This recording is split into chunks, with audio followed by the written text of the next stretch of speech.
예루살렘 근처 베다니 마을에서 잔치가 열렸습니다. 이 잔치는 얼마 전에 죽었다가 살아난 나사로, 그 나사로를 살리신 예수님에게 감사하는 의미에서 베푼 감사 잔치였습니다.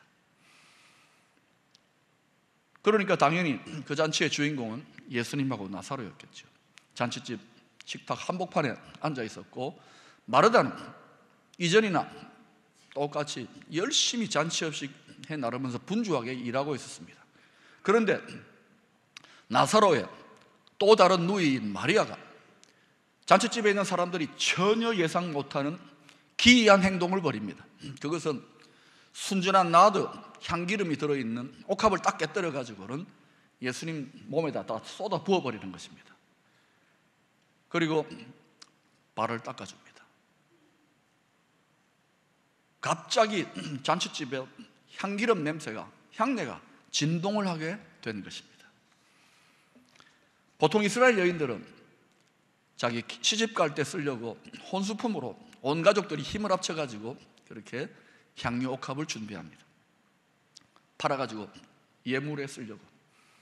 계산에 빠른 가룟 유다가 얼마나 될까 해서 300데나리온 정도는 될 것이라고 그렇게 평가했습니다. 1데나리온이 노동자 하루 품삯이니까 우리나라로 따지면 적게 잡으면 1,500만 원 정도, 많게 잡으면 3,000만 원 정도 되는 어마어마한 고가품입니다. 이것을 예수님에게 한순간에 쏟아부어 버렸다. 낭비 아닙니까? 도대체 이것은 어떤 의미를 가지는 행위일까요? 이것은 다르게 말한다면 내게 가장 소중한 것, 아니 나의 전부다를 사랑하는 주님께 쏟아붓습니다. 이런 의미가 있는 것입니다. 구약시대에 여러분 성경을 보아서 아듯이 기름을 붓는 것은 왕을 세울 때나 대제사장을 세울 때 기름을 붓습니다. 그 기름 부음 받는 대제사장이나 왕을 그만큼 존귀하게 영광스럽게 인정한다는 의미가 있는 것입니다. 자, 오늘 본문에서는 예수님 발에다가 부었다 이렇게 나오지만 같은 사건을 다루는 다른 복음서를 보면은 예수님 머리에 부었다고 나옵니다. 머리에 부은 기름이 흘러 발 아래까지 내려갔다는 의미입니다. 그만큼 양이 많았어요. 근데 예수님은 조금도 당황하지 않으시고 이 여인이 나에게 아름다운 일, 뷰티풀, 아름다운 일을 행했다라고 인정하십니다. 이 마리아가 예수님에서 얼마나 깨달았는지 모르지만 기름을 부은 이 사건은요, 예수님이 어떻게 인정을 하느냐면 내가 하나님 아버지로부터 보냄을 받은 그리스도, 메시아라는 것을 인정하는 행위로 예수님이 받아들인 거예요. 여러분, 우리가 예수 그리스도 할 때 이 그리스도라는 단어는 기름 부음을 받은 자라는 뜻입니다. 마리아는 자기가 알았든 몰랐든 간에 이 기름 부음을 행함으로 말미암아 예수님이 하나님 아버지께서 보내신 구원자 메시아 그리스도라는 것을 인정하고 존귀와 영광을 돌리는 행위였다, 그것입니다. 더 나아가 마리아는 자신의 긴 머리를 풀어서 예수님의 발을 닦아줍니다. 발 닦아준다. 이스라엘 당시에 바깥에 손님이 들어오면 노예나 하인들을 시켜가지고 발을 닦아주게 합니다. 하찮은 멸시받는 일이라는 것이죠. 그런데 마리아는 지금 수건이나 걸레로 발을 닦아주는 것이 아니라 자기의 긴 생머리를 가지고 발을 닦아주고 있어요. 고린도전서 11장 15절에는 바울이 이렇게 말합니다. 긴 머리는 여자의 영광이다. 여자의 면류관과 같은 거예요. 자신의 영광스러운 면류관 같은 머리를 풀어가지고 신체 부위의 가장 낮은 부위, 천한 부위라고 할 수 있는 발을, 주님의 발을 닦는다. 이것은 그냥 발 닦는 의미를 넘어서 가지고 자신을 겸손하게, 아니 더 엄밀하게 말하면 비하시켜서, 노예보다 더 비천하게 자기를 비하시켜서 지극한 공경과 정성으로 주님을 섬기겠다는 의미인 거예요. 이 기름 부음 속에 존귀와 영광, 그리고 비하와 지극한 섬김, 이런 표현이 담겨 있는 것입니다. 자, 그런데 여기에서 우리에게 궁금한 것은 도대체 마리아가 왜 이 엄청난 낭비처럼 보이는 이런 일을 저질렀을까 하는 것입니다. 잔치를 벌이고 있는 제자들이나 마을 사람들이나 그 주변의 사람들, 그들은 잔치 즐기기가 지금 바쁩니다. 야, 기분 좋다, 즐기고 있는데 유독 이 마리아의 마음에는 이런 엄청난 행동을 해야만 하는 마음의 엄청난 격동이나 충동, 어떤 마음의 움직임들이 있지 않았겠나 추측해 볼 수 있겠죠. 그게 뭘 것 같아요? 예수님은 자신이 메시아로 살아가다가 점점 죽음의 순간이, 십자가에 죽을 순간이 다가오는 것을 느끼게 됩니다. 처음에는 귀신도 쫓아내고 치료와 능력과 기적도 막 행하는데 점점 십자가로 접근해 가면서 말도 많이 안 하시고 가르침도 많이 안 베푸시고 기적도 많이 안 행하시고 간간히 제자들에게, 최측근들에게 내가 곧 죽을 거다, 많은 사람들을 건지기 위해 죽을 거다 그랬는데 가장 가까운 3년 동안 훈련받았던 제자들, 오늘날로 말하면 거의 목회자나 선교사급입니다. 주님을 열심히 따라다녔던 그러한 측근들조차 전혀 귀에 들어오지 않았습니다. 죽겠다, 내가 곧 죽는다 그러는데 전혀 죽을 것에 대해서는 생각도 안 했습니다. 말을 많이 했는데 듣고 싶은 것, 생각하고 싶은 것만 생각했던 거예요. 예수님이 영광의 왕으로 이스라엘에서 자리 잡게 되면 한 자리 해주십시오, 내 가정, 내 자식, 내 영광을 추구하다 보니 전혀 들리지 않는 것입니다. 주의 뜻을 깨닫지 못하는 것, 주의 마음을 모르는 것이죠. 그러나 이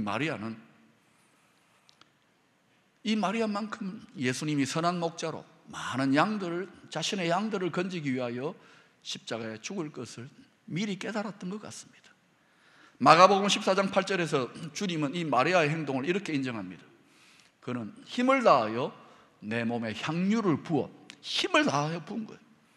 자기의 전부를 다해서 부어가지고 내 장례를, 나의 죽음을 미리 준비하였느니라.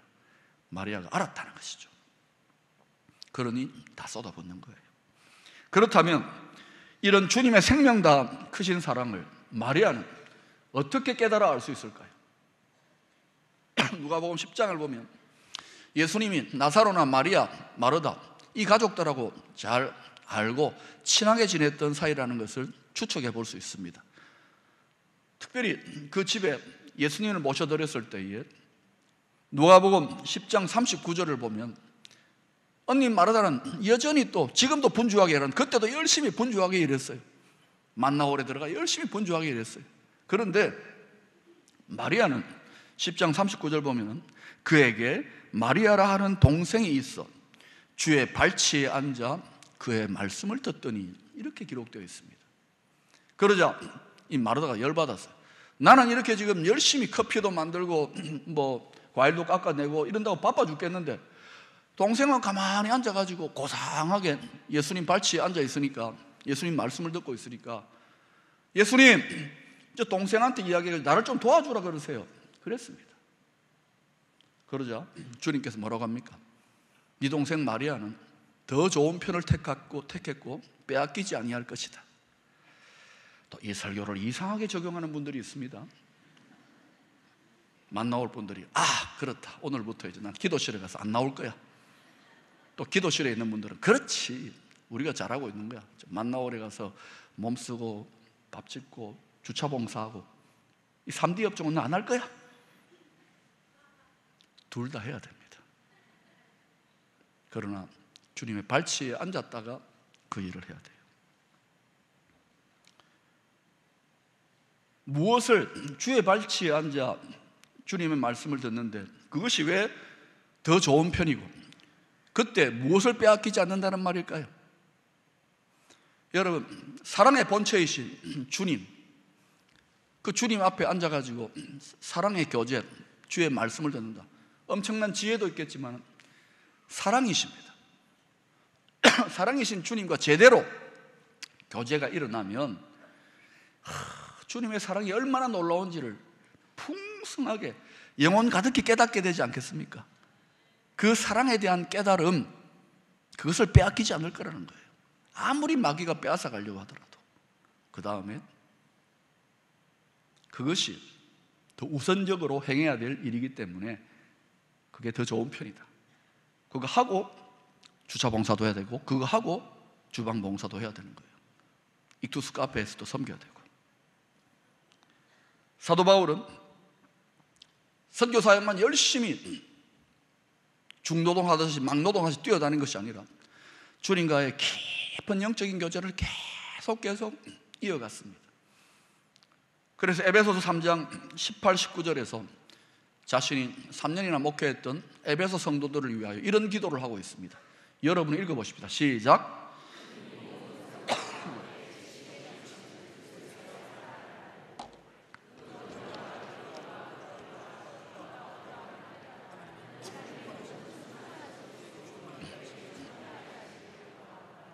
바울이 에베소 성도들에게 자기가 이미 깨달은 그리스도의 놀라운 사랑, 충만한 사랑, 그걸 그 안에 하나님의 좋은 것, 하나님이 우리에게 주시고자 하는 모든 충만함, 천국의 모든 좋은 것이 그 사랑에 대한 깨달음 안에 다 있네.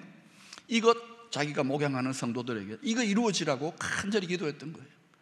시시하게 기도하지 않았다는 것이죠. 뭐 병 고치고 필요합니다. 얼마나 힘든데. 돈 벌고 얼마나 돈이 중요합니까? 근데 그것 또는 뭐 여러 가지 자식들 직장 취직하고 시집장가 잘 가고 다 필요한 일인데 그게 어디에 담겨 있는가? 아가서 8장 6절은 사랑은 죽음같이 강하고 그랬습니다. 오직 사랑만이 죽음을 이기는 거예요. 아멘. 요한일서 4장 18절에서 온전한 사랑이 두려움을 내어 쫓는다. 그냥 사랑이 아니라 충만한, 내 영혼이 하나님으로 하나님은 사랑이시니까 사랑으로 충만해질 때 모든 두려움을 이기게 돼요. 아멘. 고린도서 12장에서 사도 바울은 성령의 놀라운 은사와 능력에 대해서, 직임에 대해서 쭉 설명을 해가다가 제일 마지막 절에서 내가 그런데 가장 좋은 길을 제시하겠다. 그리고 고린도전서 13장에 사랑에 대해서 이야기를 해요. 사랑이 제일 좋은 길이라는 거예요. 여러분이 사모하고 좋아하는 모든 것들, 은사, 성령의 권능, 병고침, 지혜, 자녀 잘 되는 것, 건강, 축복, 그 모든 것들이 가장 좋은 길, 사랑의 하이웨이를 따라서 오고 간다는 것을 기억하시기를 바랍니다. 그러니까 이것저것 짜투리 잡지 말고 핵심을 딱 붙잡고 들어갈 수 있기를 축원합니다. 분주하는 일만 했던 마르다가 하는 일도 필요하지만 마르다는 그 일만 열심히 했어요. 주님의 음성에 귀 기울이지 못했어요. 주님과 교제하는 일에 게을러졌어요. 그러니까 힘들죠. 그러니까 불평이 일어나요. 더 좋은 편을 택하지 못했던 거예요. 그런데 마리아, 아마 언니를 돕기도 하고 그랬겠지만 주님 발치에 앉아 주님과 친밀한 교제를 이어갔던 그 마리아는 심지어 제자들까지도, 최측근들까지도 몰랐던 주님의 불붙는 사랑의 마음, 그 사랑의 심정을 누구보다 깊이 깨달았던 거예요. 그래서 자신의 가장 귀한 향유 옥합, 자기 자신을 깨뜨려 몽땅 다 쏟아 부었던 것입니다. 할렐루야. 교회 안에는 크게 두 종류의 성도들이 존재합니다. 주님의 사랑에 대한 깊은 깨달음, 주님과의 깊은 사랑의 교제로 말미암아 행복한 신앙생활, 갈수록 빛나는 신앙생활, 갈수록 깊어지는 신앙생활을 하는 분들이 있습니다. 그분들의 공통된 특징은 뭐냐? 마리아처럼 주님의 발치에 앉아 친밀한 교제를 나누는 것이 반드시 확보되어 있습니다. 그렇지 않으면 계속 그렇게 나아갈 수 없어요. 그러니까 그런 사람들의 특징은 뭐냐? 이 과분한 사랑을 받았다는 것을 알고 더 드리고 나누고 자기 생명까지 드려도 아깝지 않아. 그렇게 희생당하더라도 기쁘고 행복해. 근데 반면에 똑같이 신앙생활 하는데도 처음에는 좀 기쁘고 충만하고 행복하고 헌신했는데 갈수록 표정이 어두워지고 기쁨이 없고 생기가 없고 나중에 심해지면은 좌절감과 낙심과 교회를 떠나지는 않지만 깊은 절망감 속에, 패배의식 속에, 침체와 탄식 속에 살아가는 분들도 있어요. 왜 그럴까? 처음에는 주님과의 교제로 영광스럽게 빛나고 기쁨이 넘치고 행복했는데 이제는 고생 끝, 행복 시작인 것 같은데 그걸 누가 알까요? 귀신이 귀신같이 알거든요. 딱 그러면은 바로 역공격이 들어옵니다. 교회 바깥에서뿐만 아니라 더더욱 교회 안에서 사랑하는 옆에 있는 분들을 통하여 자기가 잘못하고 있는지도 모르고 팍팍 찔러가지고 상처와 낙심과 좌절 속에 주저앉습니다. 그러니까 가장 소중한 행복과 능력과 축복의 원천을 다 잃어버리는 거예요. 그래도 그 와중에 이 비밀을 깨달았던 몇몇 성도는요, 새벽에 나와가지고 새벽 기도하라 그러면 막 목사님들도 막 때로는 피곤해가지고 졸고 그러는데 그분들은요 주님 발치 앉아가지고 강대상 앞에 앉아가지고 마리아처럼 새침대기처럼 앉아가지고 친밀하게 주님과 교제합니다. 그런 분들이요, 우리 모든 권사님들이 지금 다 그렇게 하고 있어요. 모든 장로님들이 지금 다 그렇게 하고 있어요. 안수 집사는 이 비밀을 다 깨달을 때 전부 다 새벽에 와보세요. 미어 터지고 있습니다, 본당이. 왜냐하면 전부 다 그 비밀을 알기 때문에, 여기에 승부처가 있다는 걸 알기 때문에 아무리 피곤하고 아무리 직장생활이 힘들고 아무리 집에 스트레스 받아도 목숨을 걸고 나옵니다. 왜? 거기가 승부처이기 때문에. 할렐루야. 만약 여러분의 영적인 상태가 이 교제권을 놓쳐버려가지고 점점 시험에 들고 행복하지 않고 무기력하고 탄식하고 이게 전부 다냐, 심지어는 좌절과 절망, 하나님에 대해서 절망해, 교회에 대해서 절망해, 그런 분들이 있다면 그냥 주님이 회복하기 위해서, 안식으로 충전하기 위해서 새벽 5일의 미명에 새벽 기도 당하고 또 밤이 맞도록 감람산에 가서 기도하고 이런 정도로는 회복이 안 될 겁니다. 그런 분들은 어디로 가야 되느냐? 변화산에 올라가야 돼요. 주님이 제자들을 데리고 변화산에 갔을 때 물론 모세와 엘리야도 주님을 만나셨겠지만 주님이 어떻게 그 영광의 빛 가운데에 변화되었을까요? 하나님 아버지, 영광의 본처이신 하나님 아버지의 발치에 독생자로 앉아가지고 교제하는 가운데에 그 영광의 빛을 그대로 공급받으니까 예수님이 완전히 해와 같이 완전히 하얗게 변화되잖아요. 위대한 메시아도 이 세상을 살면서 힘들어서 변화산의 시간이 필요한데 원수의 불화살에 공격당하고 상처나고 찢기고 피 흘리고 먹고 살기 위해서 전쟁터에서 너무너무 힘들게 경쟁하고 지쳐버린, 병들어버린 성도들이 어디에 가서 영광스럽게 내게 부족함이 없노라 영광스럽게 주의 행복과 주님의 힘과 능력과 지혜를 공급받을 수가 있습니까? 이것을 빼앗겼던 분들이 있다면 변화산으로 올라갔어요. 집중적으로 입원하세요. 그래서 주의 발치에 앉아 은혜와 진리가 충만하신 독생자의 영광으로부터 공급받을 수 있기를 소망합니다. 그리하면 놀라운 일이 벌어질 것입니다.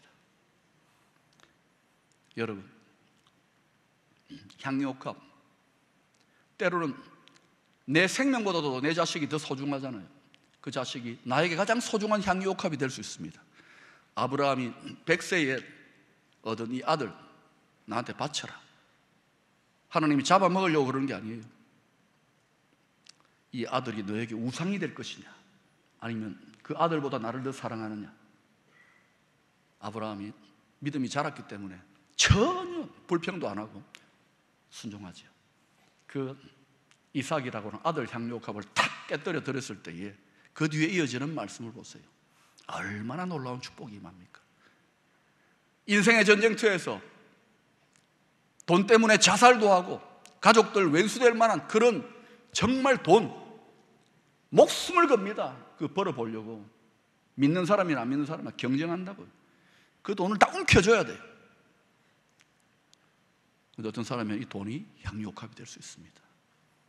움켜쥐는 사람, 세상의 방법으로 형통할지는 몰라도 절대로 하나님이 아름답게 그 향유옥합의 향기를 마시고 재정의 축복 부어주지 않습니다.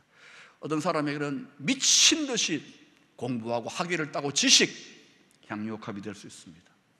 권력, 향유옥합이 될 수 있습니다.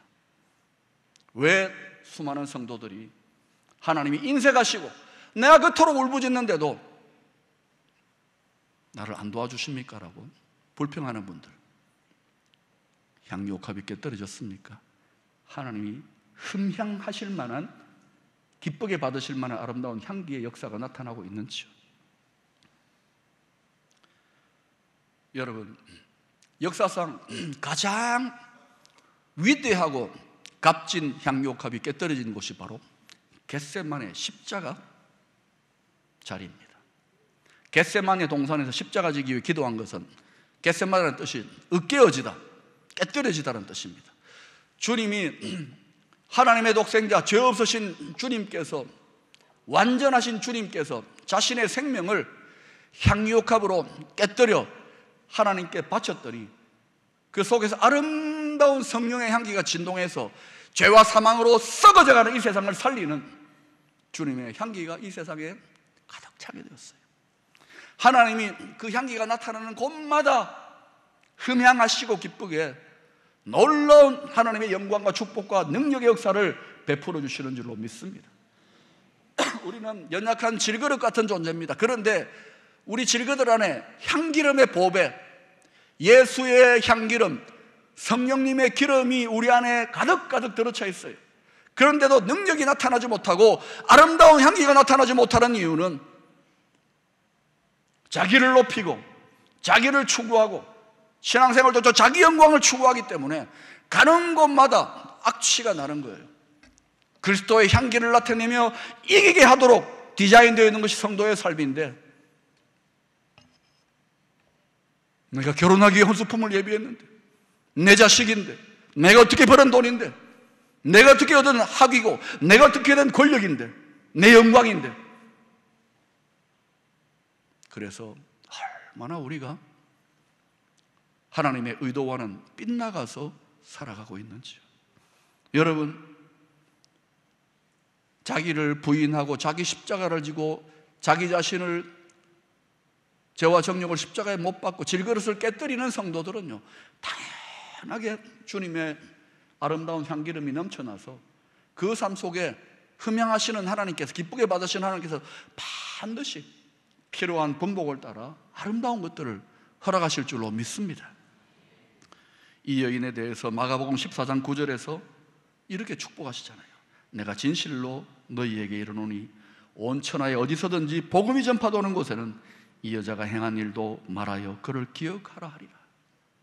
다른 어떤 것보다도 존귀한 영예와 축복을 이 여자의 행동을 통하여 인정해 주신 거예요. 사랑하는 여러분, 기쁨의 교회 큰 집입니다. 악취를 풍기는 장소가 아니라 하나님이 기쁘게 받으실 만한 아름다운 그리스도의 향냄새가 풍겨져 나오는 그러한 잔칫집 될 수 있기를 소망합니다.